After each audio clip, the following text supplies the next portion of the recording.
Hiya, BookTube. Bill Ruttenberg here with the Ruttenberg Library. Come to you this morning with a book tag. It is Tag Tuesday, and I had a little bit of time. Got a book finished this morning, and so got to going through the questions and prompts and put this together. This is going to be the summer school tag. This has been going around for a short period of time. I don't think it's that old of a tag, but it was originally put together at All D Books, and I'll put the link to that down in the description. And I saw it on Cathie Grimm's channel. I always enjoy listening to Cathie. I think she does a good job with her videos and pretty entertaining.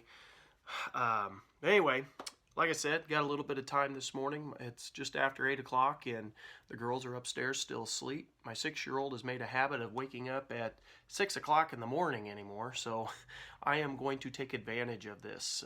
I know when she gets up, we've got some stuff in the garden that's been growing, and she was looking forward to last night going out and picking some tomatoes, and we weren't able to do that because I was stuck at baseball practice.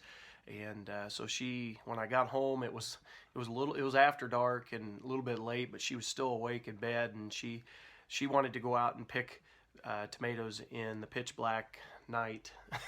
And I was like, no way, we can do that in the morning. So I know she's going to be wanting to do that, so I'm going to go ahead and get started here. So this is the summer school tag, and the first question or prompt on this is language arts. Tell us about a book you were assigned to read in school. Now, I'm actually going to pick a book that I know our high school is assigned to read in one of the English classes. I was actually assigned to read this in one of my master's classes, and it is called Night by Elie Wiesel. And the author lived through the Holocaust, and he tells of his time at Auschwitz, and it's a very, very powerful story. And I know he's done a bunch of books, first of all, on the Holocaust, because he's all about, we cannot forget this. We have to keep returning to the subject so that we don't forget, because if we forget, then we're liable to repeat this all over again.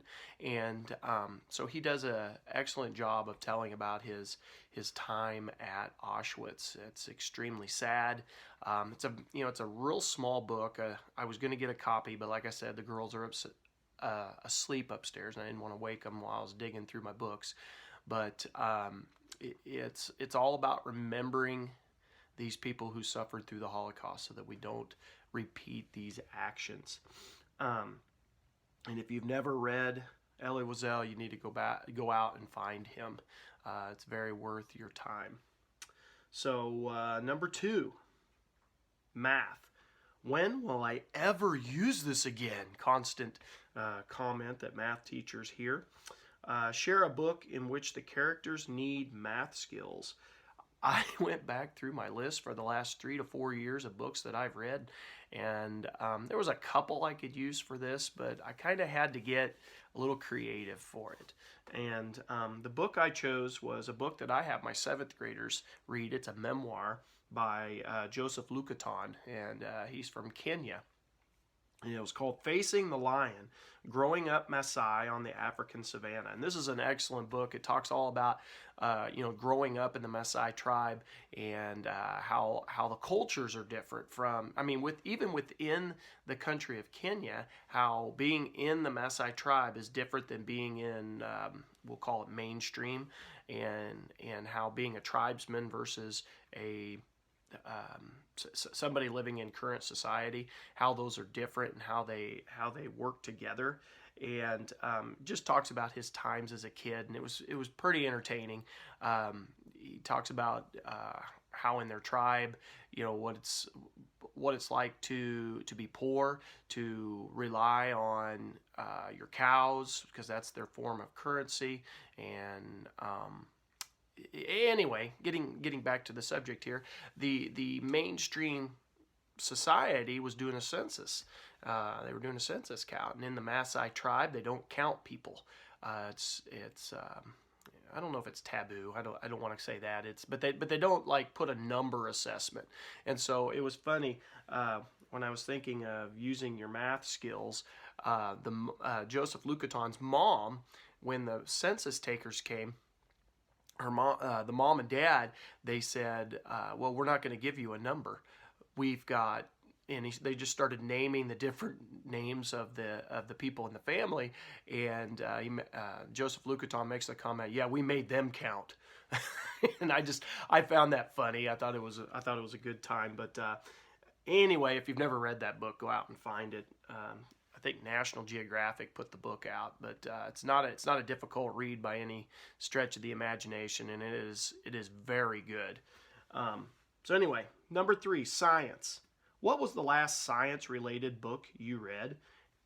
This is another one I did not find any. I mean, the Time Machine, but that's science fiction, and so that was the only one I could find. But then I tried to be a little creative here, and the book that I chose was Teaching the Tools of Hitting, Helping Hitters Create Their Own Swing by Les Norman. And this is a baseball book talking all about hitters, the swing that they have, and letting them create their own swing, but yet there's certain deals that you have to have in your swing to be successful. And so it talks all about that. And so I thought the science of hitting, I know it's not your everyday science in the classroom, but the science of hitting. And Les Norman was a former Kansas City Royals ball player, and he actually came and spoke at our school and gave all of us coaches a free book, a free signed copy of his book. And it's not a really big book, but I thought it was pretty good, and talked about a lot of those simple things in your swing to help you be successful hitting the ball. So anyway, that's my science. Number 4, social studies. Share a book from your TBR that is translated or deals with the government. And so for this, I chose The Forging of the Union, 1781 to 1789 by Richard B. Morris. And this sits on my bookshelf, and it's on my TBR, and it is all about that time period from the end of the Revolutionary War all the way up to the Constitution. And so when it says, deals with government, so it's not translated, but when it talks about dealing with government, this is the putting together of our government, and the writing of the Constitution and all of the stuff that had to happen there. And I look forward to reading this, because Richard B. Morris is a big name in history when you get to read in bibliography pages. So that's my choice for social studies. Exploratories. Which category of extra non-core classes did you take the most of in high school? And that's one thing I really like about classes here in the United States, is we do offer a lot of non-core classes. Of course, the school that I went to and the school I teach at are smaller schools, so we don't offer maybe quite as many non-core classes, which is, that's unfortunate, but it's just, kind of the reality of things. Finances, you can only hire so many teachers, so you just kind of have to deal with that. But I know bigger schools have tons and tons of different non-core classes. For me, what I chose when I was in high school, that I chose every single year, was ag classes, and and I'm not a farmer. I live in a rural area where farming is prominent, but I chose that because I was in the FFA program. My brother and I had market lambs that we showed every summer at the county fairs, and we basically showed at pretty much every county in northwest Missouri, and we did very, very well. We were kind of big into that, and both him and I held offices in our school chapter of our FFA, and he held offices in the area FFA, and he was also a state officer, and went on to do some stuff with the national FFA stuff, and he was real big into that, and I kind of followed suit. I probably wasn't as into it as he was, but I thoroughly enjoyed those classes. Matter of fact, I probably learned more in those classes than I did any of my other classes. I always say that. Mr. Campbell was our teacher, and man, he was great. And I took classes like animal science. I took ag business. That was a big one. He taught us how to interview skills when you go for a job, and there was just like ag 1, ag 2. I took several of those classes and thoroughly enjoyed them. FFA was big, and I went to East Buchanan high school in Missouri, and our FFA chapter was one of the best in the state. And Mr. Campbell was a big reason for that. He was an awesome teacher, and so extra non-core classes, that's probably what I took the most of. And I took social studies too, obviously. You guys that follow the channel know that I teach social studies, so that's big for me. I did take several of those that I didn't have to take, but in the long list of social studies, most of them I had to have for my requirements. So this would be a non-core, the extra stuff. And I just got a lot out of it. I thoroughly enjoyed it. He showed us that ag is in everyday life, not just, your typical tractor out in the field. Ag is everywhere. And so that was kind of cool. Anyway,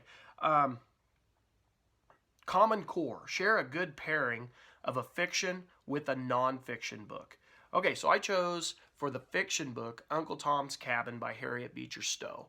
And it talks about the life of the slaves, basically. It was a bestseller in the time period and in the 1850s, and it really got the abolitionists all worked up and really helped to bring about the Civil War and put an end to slavery, because it just showed the realities of slavery. I did not bring that book downstairs because it is upstairs, and again, the girls are sleeping, so I was going to grab it, but thought, let's let them sleep.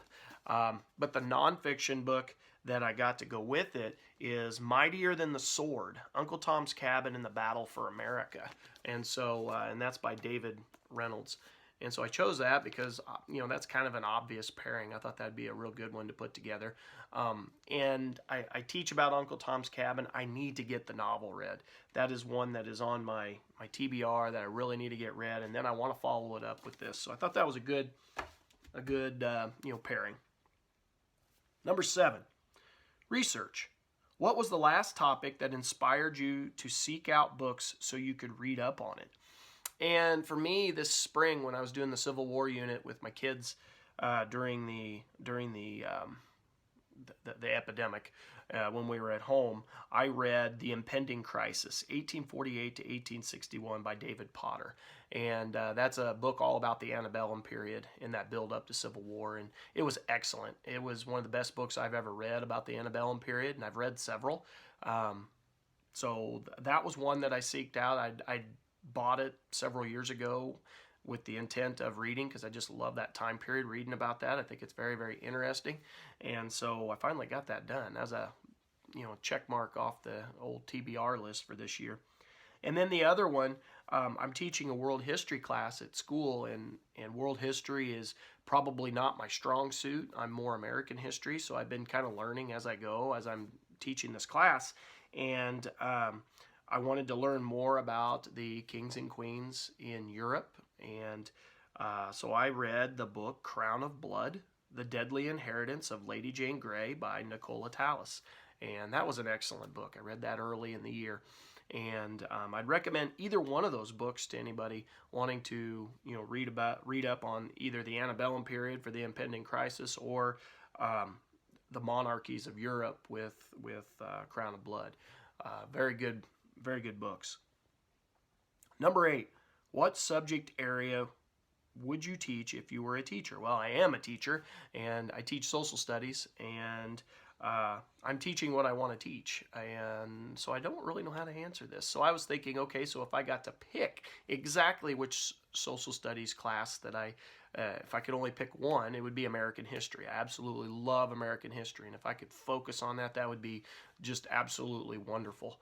And I really like all aspects of American history, but since I've been doing middle school, I do from 1492 with Columbus all the way to the death of Lincoln. And I'd like to get the Reconstruction done, but I always run out of time at the end of the year, so I don't probably give that as much of a fair shake as I should. But I know in high school they have a required class that they cover that in, and they get Reconstruction there. So anyway, share a photo from your school days. So I'm gonna put that in the video, and I hope you enjoy that. One of them is a picture of, and I think it's second grade. It might be first grade, but I think it is second grade, and it's our class picture. And you'll see I circled me in the picture, and you will notice up on the to date myself here, up on the blackboard are some pictures that are pinned up at the top, and you'll notice that the Spaceship Challenger has been pinned up there, and the teacher that went up in space, and I'm going blank on her name, forgive me for that, but her picture's up there, and the Challenger blasting off is in that picture. And so I thought that was really cool because it's a really neat link to just history of the time period there. And then the second picture that I'm going to put up there, I mentioned FFA was my main non-core classes that I took every year.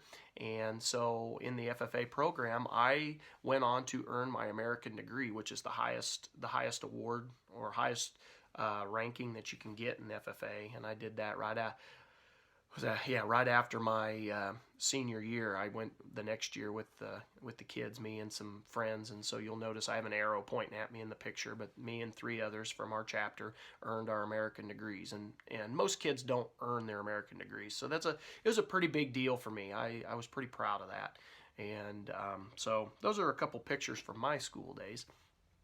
All right, so number 10 is tag some fellow lifelong learners. So here is who I tag. I tag Peg at the History Shelf. She is absolutely wonderful with her history, and she's always branching out into new stuff to learn. I'm so impressed with her every time she puts up a new video. I know she put up a new one with an interview with the author of the recent book that she reviewed, and I haven't got a chance because of baseball and everything. I hadn't had a chance to watch that, but I'm gonna watch it, Peg. Don't worry. So I tag her. I tag Todd at Todd's Bursting Bookshelf. He is also another lifelong learner, and he has got one of the most impressive nonfiction collections that I've ever seen in a personal library. He's been doing a lot of bookshelf tours lately, and so I tag him. I tag the Spontaneous Reader. I tag Alan Braswell, and I tag the Book Lady. And so, BookTube, thank you for watching this. I hope you enjoyed, and until next time, happy reading.